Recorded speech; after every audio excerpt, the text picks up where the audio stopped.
영국의 산부인과 의사였던 윌리엄 심프슨이라는 분이 정말 성경을 사랑하시는 믿음의 사람이었어요. 심프슨이 1840년 29살 때 영국의 그러니까 스코틀랜드의 최고 명문 대학교인 에딘버러 대학교의 산학과 교수가 됩니다. 29살 때.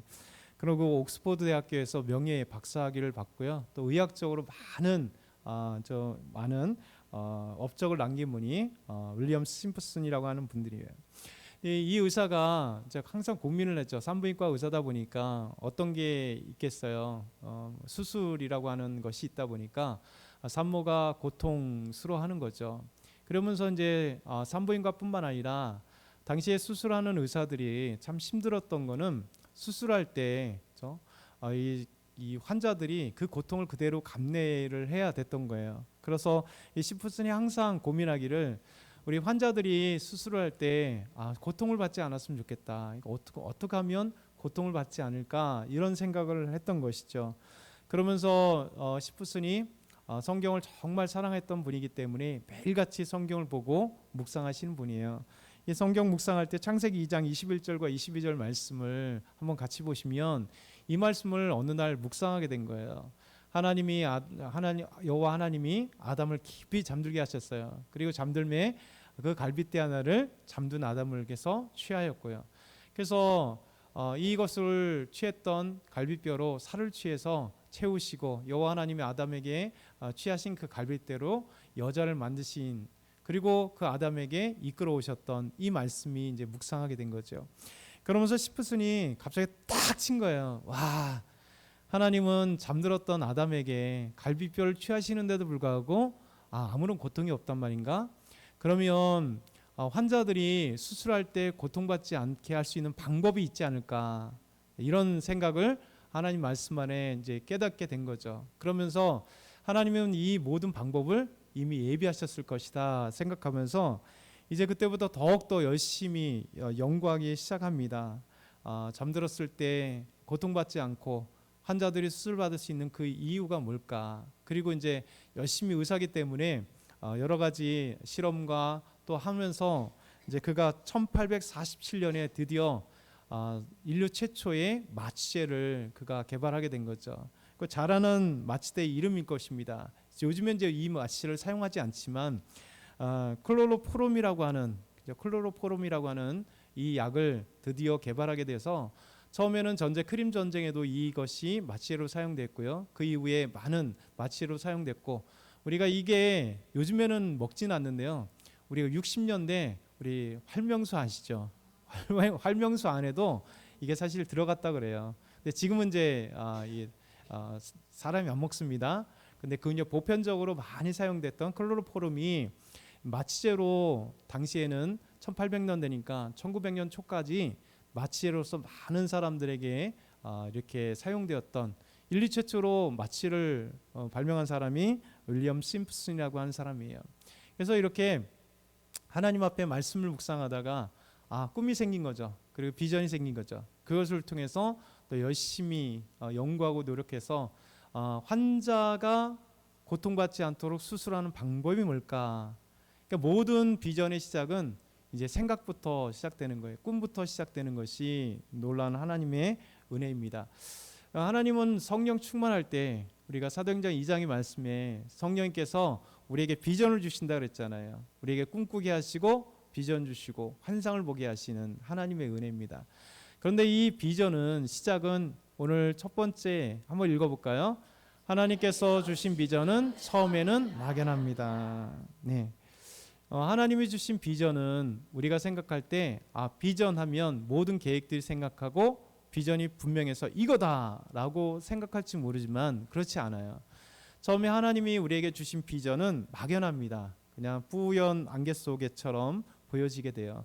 그러면서 중요한 것은 하나님이 우리에게 어떤 꿈이 생기고 비전이 생길 때 비록 막연하지만 그때부터 하나님 앞에 주신 것을 가지고 기도하기 시작을 한 거죠. 심프슨도 마찬가지예요. 우리 창세기 말씀을 읽으면서 하나님이 아담을 잠들게 하시고 그 갈비뼈를 뺏은, 그러니까 수술하신 거잖아요. 그런데도 그가 고통당하지 않았다면 이라는 이 하나님의 말씀과 평소에 고민하고 있었던 이 생각이 그 당시에는 뿌연 막연한 것처럼 보였잖아요. 왜? 없었기 때문에. 그래서 그거부터 시작해서 연구하기 시작하는 것이죠. 그러면서 이 하나님이 주신 비전은요, 막연해요. 오늘 창세기 12장 1절과 2절 하나님께서 아브라함에게 주신 비전도 마찬가지입니다. 잘 보시면 여호와 하나님께서 아브라함에게 어느 날 나타나셔서 너는 너의 고향과 친척과 아버지의 집을 떠나라. 그러면 내가 너로 큰 민족을 이루게 하고 내게 복을 주어 내 이름을 창대하게 하리라. 이렇게 말씀하세요. 하나님이 놀라운 비전과 꿈을 주는데 아브라함에게 주신 비전은 뭐냐면 그 비전을 이뤄가는 건 뭐냐면 뭡니까? 아버지의 집을 떠나가는데 내가 내게 보여줄 땅을 향해 가는 거예요.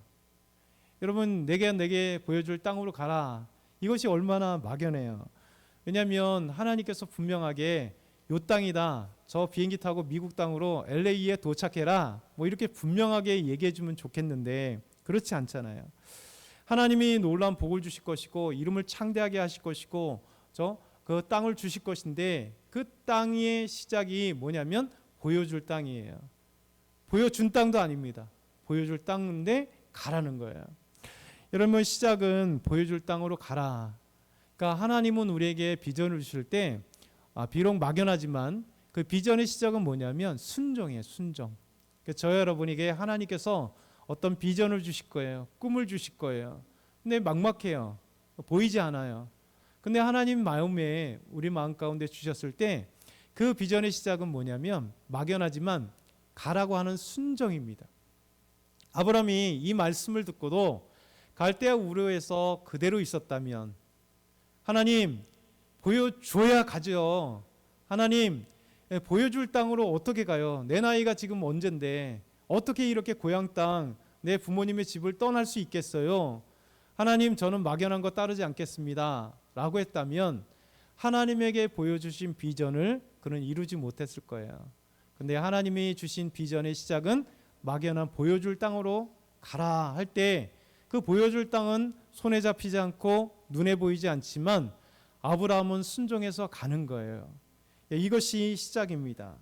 동시에 이 시작에서 여러분 놀라운 건 뭐냐면 이제 그 땅을 향하여 가는 것, 이것이 하나님이 주어진 그 비전의 시작이라는 거예요. 그래서 우리가 믿음으로서 갈 때요, 하나님이 우리에게 주시는 하나님의 놀라운 일들을 보여주실 겁니다. 근데 그 일들이 처음에는 막막해요. 내가 할 수 있을까? 내가 능력도 없는데 그 일을 어떻게 감당하지? 어떤 방법을 해야 되지? 이런 것들이 우리에게 있어요. 그러니까 그러나 중요한 것, 이거 한 가지는 중요한 것을 아셔야 돼요. 하나님의 비전은 눈에 보이지 않는 막막함으로 시작된다. 근데 하나님은 우리에게 순종부터 시작할 때 그 한 걸음 한 걸음 인도하는 거예요. 두 번째는요, 같이 읽어볼게요. 하나님은 보여줄 땅으로 인도해 주십니다. 하나님은 비전이 무엇인지 분명하게 알게 하십니다. 아멘. 우리가 보여줄 땅이라고 하는 막막한 그곳에 순종함으로 나아갈 때요, 하나님은 그 보여줄 땅으로 향해서 점점 그냥 홀로 가게 하는 것이 아니라 우리 인도에 가세요. 그리고 분명한 비전이 무엇인지를 구체화시켜 줍니다. 갈대우르에서 하나님의 말씀을 따라가는 거죠. 고향 땅을 떠납니다. 아버지 집을 떠납니다. 그가 미지의 세계로 향해서 이제 갑니다.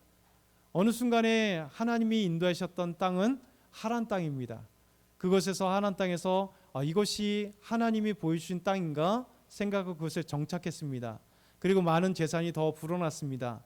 근데 하나님이 또 어느 순간에 아브라함에게 나타나 말씀하셨어요. 너는 이곳을 떠나라. 그래서 하란 땅을 떠난 나이가 75세입니다. 그렇죠? 지금의 75세는 아니겠죠. 이게 4200년 전이니까 어마어마한 오랜 전에 그 시대의 75세면 정말 삶을 마감할 만한, 그리고 모든 것들을 이제 안정화 취할 그 나이인데 하나님이 다시 보여줄 땅을 향하여 가라고 할 때 이 모든 안락함을 두고 아브라함은 다시 하나님의 말씀에 순종하여 가기 시작을 합니다. 근데 하나님께서 가기 시작할 때 드디어 보여줄 땅, 가나안 땅에 도착하게 되는 거죠.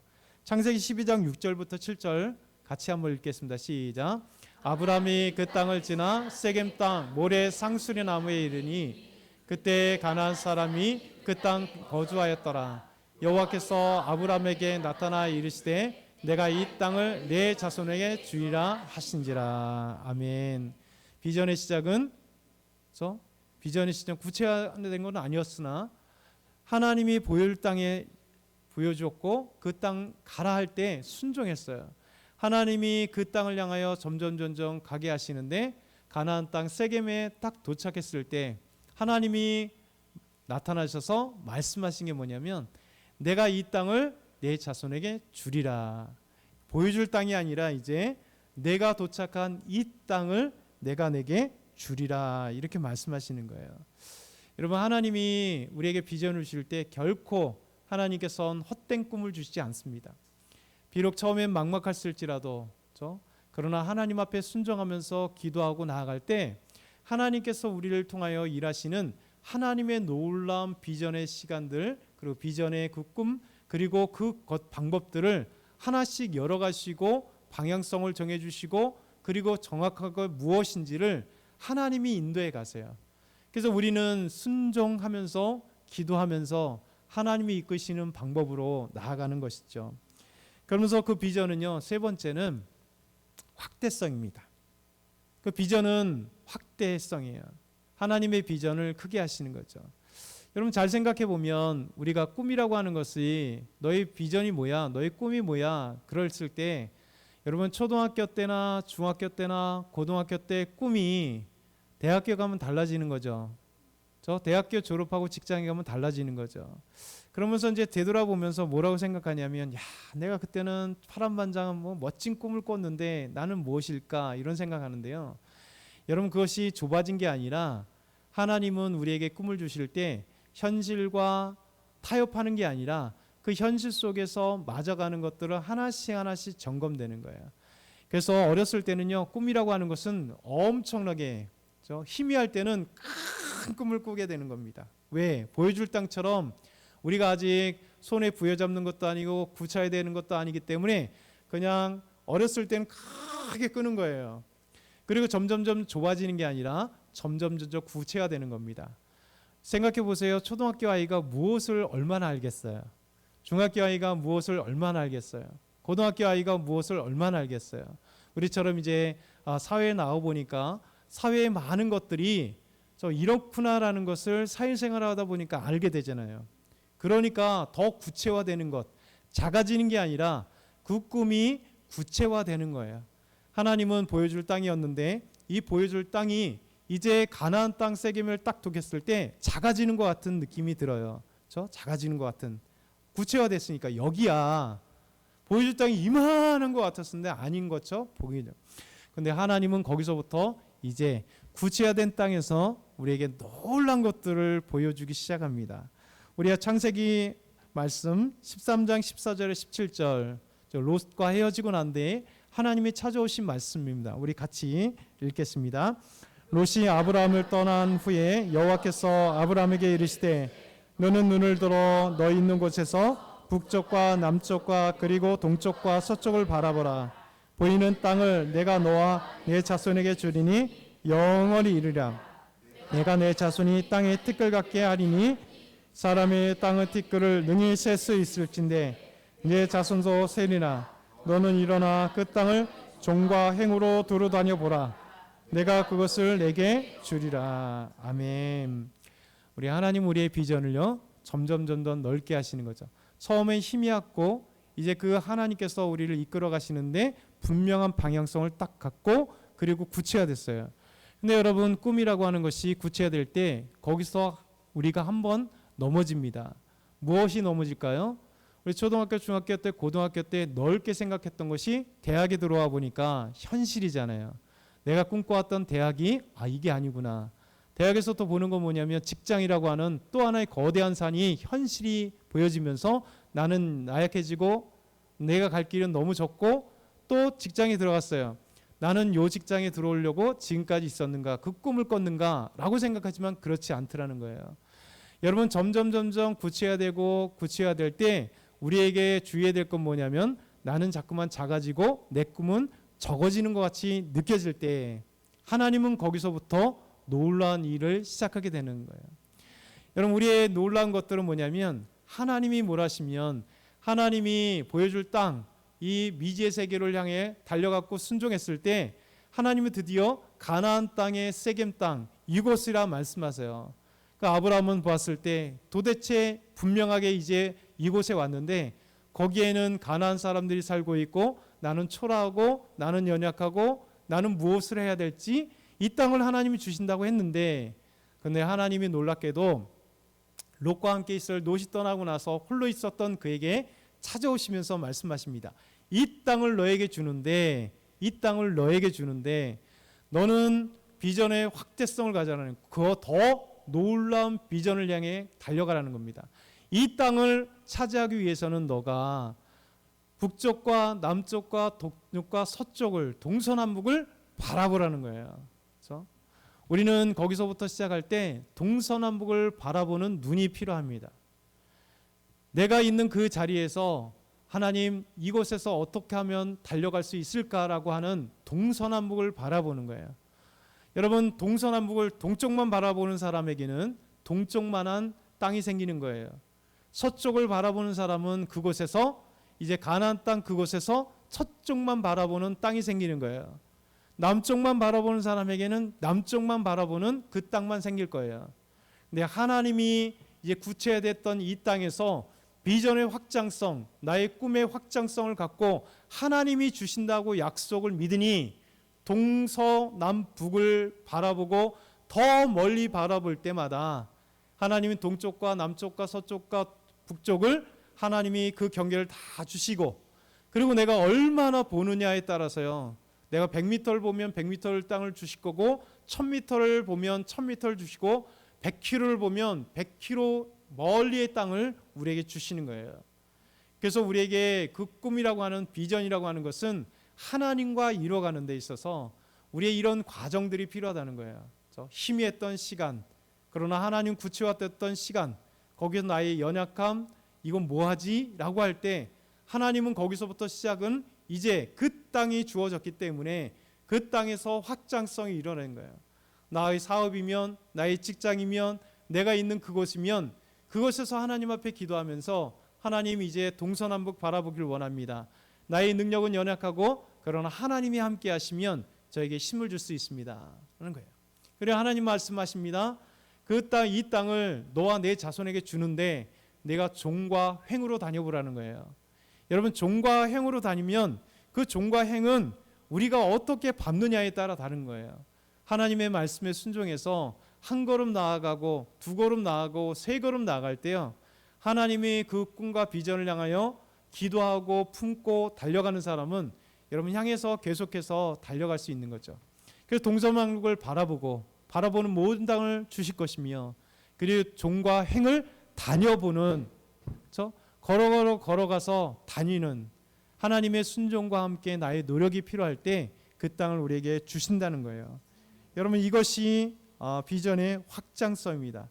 하나님은 더 멀리 그리고 더 많은 곳으로 다녀볼 때 우리 하나님께서 우리의 사업과 직장의 그 문을 더 열어주실 것이고, 하나님이 우리의 삶의 바운더리를 더 크게 넓게 해주신다는 거예요. 이런 것들이 우리에게 얼마나 소중한지 모르겠습니다. 지난번에도 말씀드린 것처럼 저는 고등학교 때 원래 대학 갈 생각은 없었어요. 저 어떻게 하면 졸업하면 빨리 일을 할 것인가. 왜냐하면 저희 아버님이 초등학교 2학년 때 돌아가셨기 때문에 어머니가 5남매를 키우시는데 어려웠어요. 그러니까 어떻게 하면 우리 어머니에게 도움이 될까 이런 생각을 가지고 했던. 근데 하나님은 이제 교회 다니기 시작하면서 저에게 꿈을 주신 거예요. 그 꿈이 뭐냐면 신학대학이라고 하는 꿈이 처음 생긴 겁니다. 하나님 갑자기 학교를 가는데 신학교 갈까라는 마음을 하나님 빚어주신 거예요. 저는 우리 가족들이 믿는 가족이 없었기 때문에 누나만 잠깐 다녔다가 이제 없는 사이에 아무도 안 믿으니까 저희 신학대학이 뭔지 몰랐고, 저희 담임 목사님에게 이제 말씀드리고 저희 담임 목사님 모교를 소개받았어요. 그리고 1년 반 동안 열심히 기도하면서 준비를 했고 한국성서대학교를 들어가게 됐습니다. 그런데 열심히 또 신학을 공부하면서 너무 즐거운 시간들을 보내게 되었어요. 그리고 신학대학원을 준비하면서 이제 저희 이제 총신대 신학대학원 우리 교단에 신학대학원을 준비하게 됐고요. 그러면서 이제 또 신학대학원을 열심히 준비해서 합격했고, 그러다가 제가 개인적으로 안 가게 되면서 이제 세종대 행정대학원에 그 행정학과 사회복지 전공이라고 하는 과정으로 제가 들어가면서 1년 동안 열심히 공부하다가 이것이 아닌가비요 하고 마음 가운데 이제 하나님을 향한 그 마음이 너무 힘든 거예요. 왜냐면 1년 동안 계속해서 신학을 공부하고 목회하면서 정말 하나님에 향한 그 뜨거움들이 사라지는 것을 느끼면서 다시 신학대학원을 가야겠다 하고, 그러고 나서 이제 한 달 공부하고 이제 총신대 신학대학원을 가게 되었습니다. 1년 열심히 또 신학대학원에 얼마나 즐거운지 신학대학 다니다가 이제 2학년 때 이제 3, 4학기 이제 세종대학원 총신대 신학대학원은 이제 같이 이제 쭉 다니다가 2학년 말쯤이 되면서 신학대학 때부터 공부하고 싶었던 신학에 참 공부해서 철학을 공부하고 싶은 마음이 생긴 거예요. 그래서 철학을 공부해야겠다 생각해서 2학년 끝날 겨울 방학에 이제 편입 시험을 봤습니다. 그래서 이제 서울시립대 철학과에 3학년 이제 편입이 돼서 이제 3학년을 양쪽에 또 같이 다녔어요. 사당동에서 이제 전농도까지 왔다 갔다 같이 다니면서 양쪽을 공부하면서 즐겁게 또 공부를 하게 됐습니다. 그리고 신대원 졸업하고 이제 시립대 즐겁게 4학년 다니다가 졸업하게 되고, 그리고 나서 이제 또 쭉 하다가 이제 상담 좀 공부하고 그다음에 이제 총신대 이제 일반 대학원 과정을 이제 석사 과정을 가게 되면서 이제 목회하면서 부교육자 생활하면서 또 신대 대학원 이제 다니면서 너무 즐거운 거예요. 그러면서 이제 논문을 또 쓰게 되는 거죠. 그래서 논문도 쓰면서 논문을 감사하게 이제 논문을 들어가면서 저는 개인적으로 이제 석사 이전 과정에 들어가면서 주제를 잡았어요. 그래서 여러 자료들을 이제 준비하면서 공부. 그러니까 2년 동안 마치려고 그러면 그렇게 해야 돼요. 그래서 이제 석사 과정에서 논문을 쓰게 되면서 감사하게 이 논문을 제가 2년 만에 딱 마친 거예요. 목회하면서 2년 만에. 이게 왜 중요하냐면 제가 한번 찾아봤어요. 그랬더니 총신대에서 이제 구약학으로 석사 졸업한 사람들이 2년 만에 졸업한 사람이 있는가 봤더니 앞으로 저 뒤에 보니까 한 위에 한 7, 8년 이상 없어요. 그 제 뒤에도 2년 동안 없었어요. 그래서 딱 감사하게 한 10년 만에 총신대 일반대학원의 석사 과정에 구약학으로는 딱 2년 만에 졸업한 사람이 저 혼자였던 거예요. 그래서 감사하게 그런, 이게 뭐냐면 하나님이 우리에게 주실 때요, 여러분 처음에 꿈은 우리에게 주시는 꿈들은 희미한 거 보이지만 가는 과정에서 함께 할 때요, 나의 노력과 나의 그 동서남북을 바라보는 것과 그리고 종행으로 다니는 것들은 누가 해야 돼요? 우리가 해야 되는 거예요. 꿈이 생기면 공부해야 되고 노력하고 그 길을 달려갈 때 하나님이 한 가지 한 가지 열어주는 거예요. 그러면서 그 공부하는 과정 속에 학비가 있었나요? 없었어요. 학비가 없으니까 때로는 카드로 왔다 갔다 하기도 하고요, 대출하기도 하고요, 때로는 일하기도 하고요. 이게 왜냐면 저희 어머니가 주신 학비는 딱 두 번이었었거든요. 학부 1학년 2학기 때 한 번, 그리고 그 다음에 또 한 번. 그래서 딱 2번 학부 때 2번 받은 것 같아요. 나머지는 제가 하다가 결혼해서 아내와 함께하고 뭐 이렇게. 근데 하나님이 놀란 거는 뭐냐면 우리가 꿈을 세우고 달려갈 때 그 한 걸음 한 걸음 달려갈 때 지나고 나니까 하나님의 도움 없이는 할 수 없다라고 하는 고백들이 하는 거죠. 여러분 하나님의 비전은요, 가장 중요한 거는 처음에는 희미한 것 같지만 하나님이 그 방향성과 그 갈 길들을 한 가지 한 가지 열어가 주시고 그때 우리 손을 잡고 하나님이 인도해 가시는 거예요. 그리고 구체화시키고 거기서 주저앉는 게 아니라 하나님 앞에 그 꿈을 향하여 달려갈 때 기도하면서 하나님이 더 큰 꿈, 더 넓은 것, 더 가질 수 있도록 하나님이 그 자리를 꽂고 거기서부터 일하기 시작하는 거예요. 우리 교회와 여러분이 하나님의 놀라운 일들을 감당하고 싶으면요, 하나님이 그런 꿈을 주시면 그때부터 내 자리가 꽂아 있는데 거기서만 있는 게 아니라 그 자리에서 확장성이 있을 필요가 있는 거예요. 우리 하나님은 그때 마지막으로요, 하나님의 비전은요, 다음에 보면 4번째 뭐가 있을까요? 같이 읽겠습니다. 비전은 미점의 법칙대로 이루어집니다. 여러분 이 비전이라고 하는 건요, 하나님 앞에 믿음의 법칙을 갖고 있는, 믿음대로 된다라고 하는 법칙, 이게 성경의 법칙이에요. 우리 하나님께서 놀라운 은혜 가운데 있는 거예요. 제가 자주 여러분에게 한번 이야기했을 것입니다. 믿음의 법칙 한번, 믿음대로 된다. 믿음대로 된다. 이것이 바로 성경의 믿음의 법칙입니다. 마가복음 11장 23절 한번 같이 읽겠습니다. 내가 진실로 너에게 이르노니 누구든지 이 산더러 들려 바다에 던지라 하면 그 말하는 것이 이루어질 줄 믿고 마음에 의심하지 아니하면 그대로 되리라. 아멘. 우리 주님께서 이 무화과에 저주할 때 말랐잖아요. 제자들이 이것이 어떻게 이루어집니까? 라고 말씀하실 때 이렇게 얘기합니다. 이 산더러 들려 바다에 던지라도, 감람산이에요. 이 산더러 바다에 던지라도, 그 말하는 것이요, 믿고 이루어질 걸 믿으면요 그대로 된다는 거예요. 이게 바로 하나님이 우리에게 주신 믿음의 법칙이에요. 예수님이 우리에게 주신 믿음의 법칙이에요. 그래서 누구나 이것이 안 될 거라고 생각하지만, 믿음의 사람들은 뭐냐면 꿈이 생기면 하나님이 이루실 거라고 하는 믿음을 가지고 동서남북을 바라보는 거고요, 종과 행으로 다니는 거예요. 왜? 나의 학력, 나의 재산, 나의 능력, 나의 재능, 나의 능력 갖고는 안 돼요. 그런데 하나님은 내게 능력 주실 것이고, 내게 물질을 주실 것이고, 내게 사람을 만나게 해주실 것이고, 내 갈 길을 인도하시라고 믿으면, 그러면 하나님이 그곳에서 확장성을 갖게 하시며 이루어지게 하시는 거예요. 이런 믿음의 법칙은 성경 전체에 나타나잖아요. 마태복음 9장에 보면 가버나움에서 있던 놀라운 사건이 벌어집니다. 예수님께서 한 관리를 만났습니다. 그 관리가 예수님께 나옵니다. 마태복음 9장 18절 한번 같이 읽어볼까요? 마태복음 9장 18절 시작.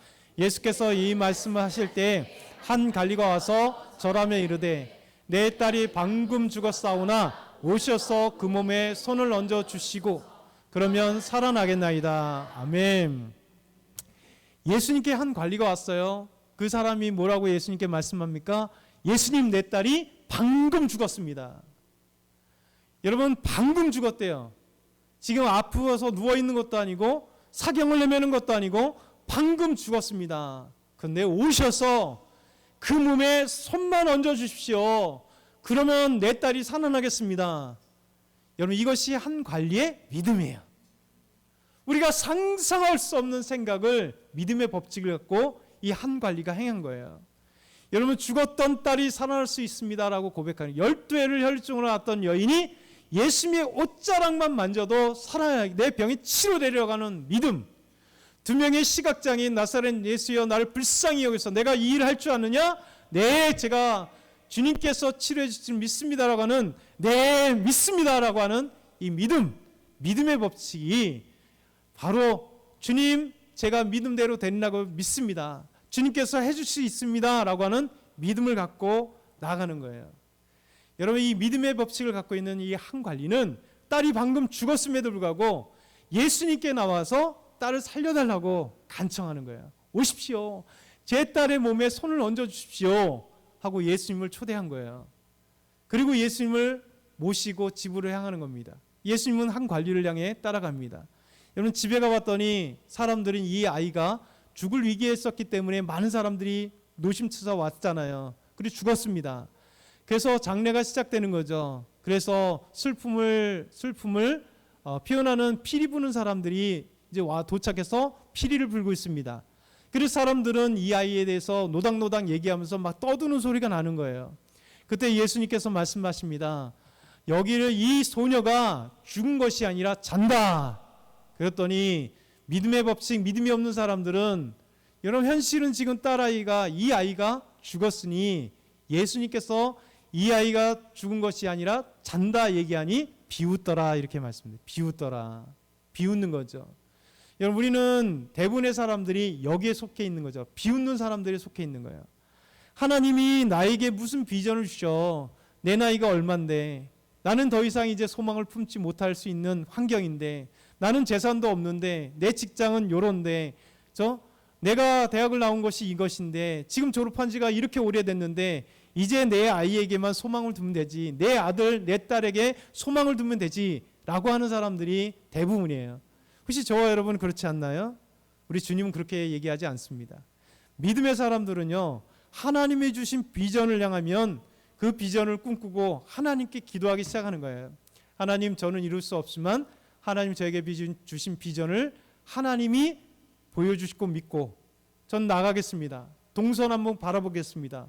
종과 행을 다녀보겠습니다.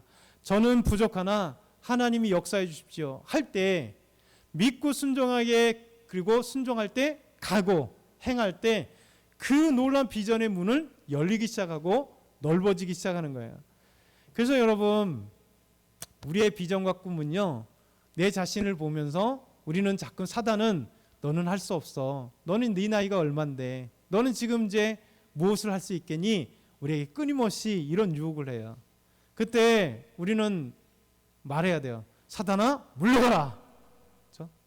스스로 내가 꿈이 없다고 생각할 때, 내가 좌절하고 생각할 때, 나는 도대체 뭐라고 생각할 때, 여러분 사단의 속삭임인 거예요. 그때 믿음의 사람들은 뭐냐면 물러가라 얘기해야 돼요. 하나님은 나에게 꿈을 주시고 하나님은 나에게 일하게 하실 것이고 하나님은 끝까지 주님께서 역사하실 거라 믿는 거예요. 여러분 생각해 보세요. 모세는 80세에 하나님 부르셨어요.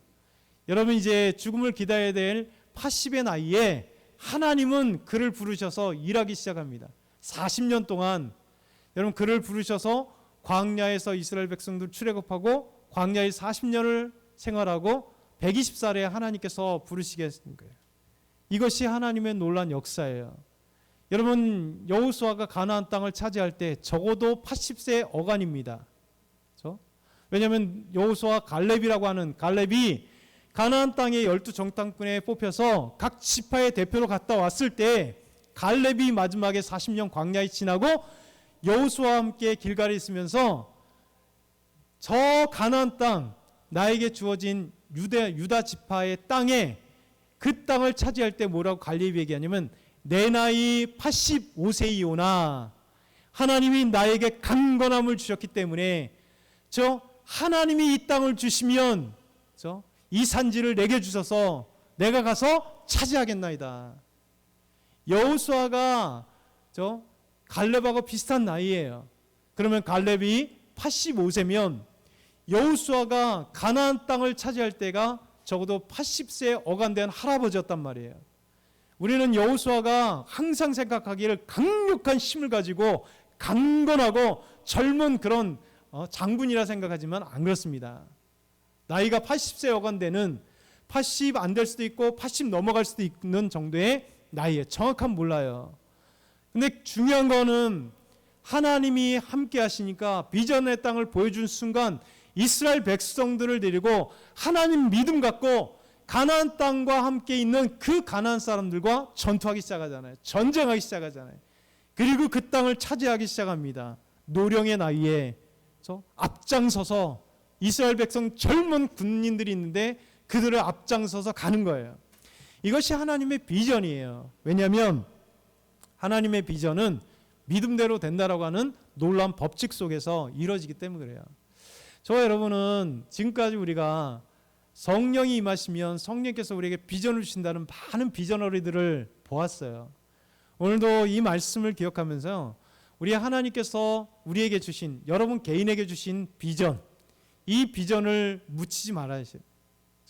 동서남북을 바라지 못하고 이 땅이 족하겠습니다 라고 할 때 여러분은 이 땅만을 차지하게 될 것입니다. 근데 하나님께서 나에게 있는 이 환경과 삶 속에서 새로운 비전을 발견하고 더 넓은 꿈을 향할 때 하나님께서 믿음대로 주시는 거예요.